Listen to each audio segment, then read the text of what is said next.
it's Marley from the Energy Boutique with your energy forecast for Saturday, January 7th. So today we have the moon moving out of its place of power in Cancer energy and shifting into Leo energy. Of course, we are still very much in the full moon window as we just had the full moon peak in its energy late last evening. We have this shift from the Cancer energy to the Leo energy that is always a welcome one. We get to move out of the depths of our emotional realm that Cancer energy definitely triggered and activated within us. And in the Leo energy, we are brave, we're bold, we're courageous. We recognize where it is that we've been a little bit fearful in making changes, where it is that we've been a little bit stuck in the past. We have this spark, this fire, this tenacity back that pushes us to actually move forward and make some of the changes that we definitely would have been illuminated to while the moon was in Cancer. That heavy weight always shows us where change is needed the most. So we will see the moon go void, of course, at 5:23 p.m. Eastern Standard Time. We will shift into that beautiful Leo energy at 9:40 p.m. And we will definitely be waiting for that shift to take place. And just keep in mind that as we approach that particular shift, we will likely feel the critical degrees of this Cancer energy, the crisis point, if you will, bringing a lot of pressure to our emotional realm and to our heart space. But the release is going to be golden. So there are 7 different aspects here today, and 6 of them involve the moon. The moon is giving us a little bit of a treat, still in this Cancer energy, of course, trining beautiful energy with Neptune, who is in Pisces energy, its place of power. So we have the moon in its place of power in Cancer. We have Neptune in its place of power in Pisces. And we get some water on water action here. What does this mean? Well, first of all, it means that we're taking an emotional turn, if you will. We are trying to heal some of the emotional wounds that got illuminated to us over the last couple of days with the moon being in Cancer energy, a full moon at that. And with this level of healing, we get to be inspired again. We get to align with our intuition. We get to kind of create a little bit of a vision, a little bit of a dream in our mental plane again. We get to kind of feel that energy mutate. That is what that Pisces energy does. It takes us full circle through the not so nice parts, and then we release those not so nice parts and we transform it into something lighter, something better, something more beautiful that we can actually work with. The moon goes ahead and makes a very positive interaction with the true node, our soul's path, our destiny point. This is a huge indication that healing is definitely taking place, that transformation is definitely taking place, that release is definitely taking place. And we know that because we're piecing together where it is that we need to move forward, what it is that we need to do to take a step in the right direction. The moon goes ahead, makes an awkward interaction with Mr. Saturn, Mr. Lord of Karma. Now, this could bring the funk in just for a moment. And a lot of that is due to the fact that just when we gain a little bit of perspective on where it is that we're leaving the past behind, where it is that we're healing certain elements of ourselves, where it is that we're taking one big giant leap forward, those negative forces just kick in and start messing with us once again. So Mr. Saturn likes to really apply the pressure. Do we have what it takes? Do we know what we're doing? Do we have the right path? Do we have the right direction? Really kind of scrutinizing us. And, you know, the negative vibes, the negative narrative could definitely become alive and well once again, because we have to question ourselves.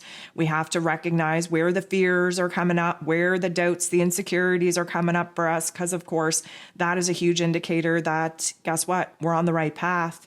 If you weren't afraid, if you weren't scared, if you weren't questioning, then it wouldn't really be a move worth making. But it never feels good to feel the weight of Mr. Saturn, you know, very heavily on your shoulders, on your head space, on your heart space. But he does so out of tough love. And he does so just so that we are sure that we are doing the right thing. And of course, you know that you're doing the right thing when there's a little bit of hesitation to actually do that. Now, Mercury is going to come up to, conjunct, sit next to, bump into, team up with the sun in Capricorn energy. Both of them are in Capricorn energy. Mercury is retrograde. The sun, of course, shining a bright light on where it is that we want to go from here, what it is we want to build, new roles, new responsibilities that we're stepping up into, where it is that we want to create something new. And Mercury rules over our mental plane. So you best believe that our mental process is going to be on fire. You best believe that we're going to be knees deep in reflection. You best believe that we are just going to be consumed in our mental plane on thinking about the past, thinking about the present, thinking about the future, how they all connect, where the problems are at, where we can provide solutions, where it is that we're afraid, where it is that we need to be brave. You best believe it is all going to be triggered, all going to be activated, and we are going to have some profound insight come at us, some aha moments that we can't unknow. And this is definitely going to lead us to a dramatic shift, to a dramatic change. Now, the moon is going to go ahead and semi-square, which is a little bit of a tension point, with Mars, who is retrograde in Gemini energy. This is likely going to bring up some frustration, only because Mars is so freaking close to going direct. It's going to take place here next week. If you haven't listened to January's energy forecast, you should probably do so. We have a pretty big week coming at us next week.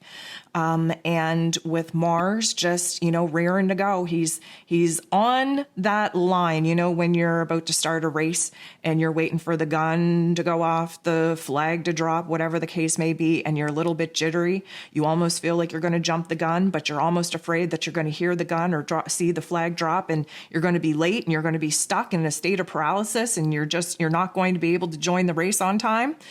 That is what we are feeling. And a lot of this is just a cluster F in our mental planes. Again, there's a lot of activity up there.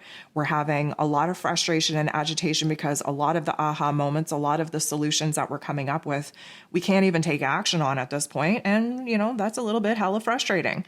So we're definitely going to sit in the funk there, but at least we will know what it is that we're passionate about, what it is that we feel very intensely, where it is that we actually want to take action, where it is that we're frustrated for the lack of action. And all of that very much plays into defining where it is that we're going to pour our time, our energy, our attention in from here. The moon bumps into Uranus in a very, very positive way. And this is a beautiful thing because Uranus helps us change, helps us shift. We have aha moments, we have epiphanies going on in our inner realm, especially seeing where the moon in Cancer is overly attached to the past and Uranus is retrograde in Taurus, illuminating for us where it is that we're hesitant in letting go of certain elements of our past. There's going to be a huge revelation, a huge epiphany that will maybe shock us, maybe just like stun us for a second, disrupt our inner realm, disrupt our plans of what we thought we were going to be doing or thought we were going to be pursuing. There is a dramatic shift coming at us that will put us on the right path, that will put us in the right mind space, that will put us in the right emotional realm, preparing for all of these planets to go direct later in January, where we will be gifted with a very small, very short window of action that many of us are just feeling the impulse to take right now that we should not be taking, that we have to be patient on, but it doesn't feel very good to sit around with a bunch of ants in our pants. 5:22 p.m. The moon in its very last aspect before going void, of course. Keep in mind, when the moon goes void, things fall apart. We don't feel safe. We don't feel secure. We don't feel stable. We don't feel certain. We don't feel sure of anything that we, I'm not going to say we're positive of, because I don't know that any of us are in a state of positivity or feeling for sure that something is 100%. There's a lot of guesswork happening at this particular time. But nonetheless, we are going to have a beautiful moment of inner transformation because the moon sits across from Pluto, the great transformer himself. Pluto is in Capricorn energy at the 27th, 28th degree. The moon will be approaching this particular degree as it closes out the Cancer chapter before jumping into Leo energy. The moon opposing, sitting across from Pluto, yes, can feel very intense. Yes, can feel highly emotional. Yes, we may have to kind of, take a stroll down the shadow realm of memory lane. But It's not meant to paralyze us. It's meant to inspire us. It's not meant to keep us in a state of pain or fear or trauma. It's meant to empower us, to boss us up, to take control over our emotional realm, to take control over our mental focus. And once we feel the shift, and again, Plutonian energy, it takes place on a deep spiritual and deep psychological level. Once we have that shift, there's no stopping us. First, we have to feel the shift. Then we have to get our heart and head on the same page. Then we have to engage the physical body to take action in the outside world and start rearranging, reorganizing, restructuring things to start mirroring back the realizations, the epiphanies that we just had in our inner realm. So, of course, it's not going to happen overnight, but it is a very pivotal time. This will be releasing a lot of the emotional intensity that many of us have felt over the last couple of days with this full moon in Cancer. And like I said, having this be the last aspect of the day before the moon goes ahead, goes void, and prepares to shift into this Leo energy, you best believe that you are going to wake up in a totally different energy field here tomorrow morning.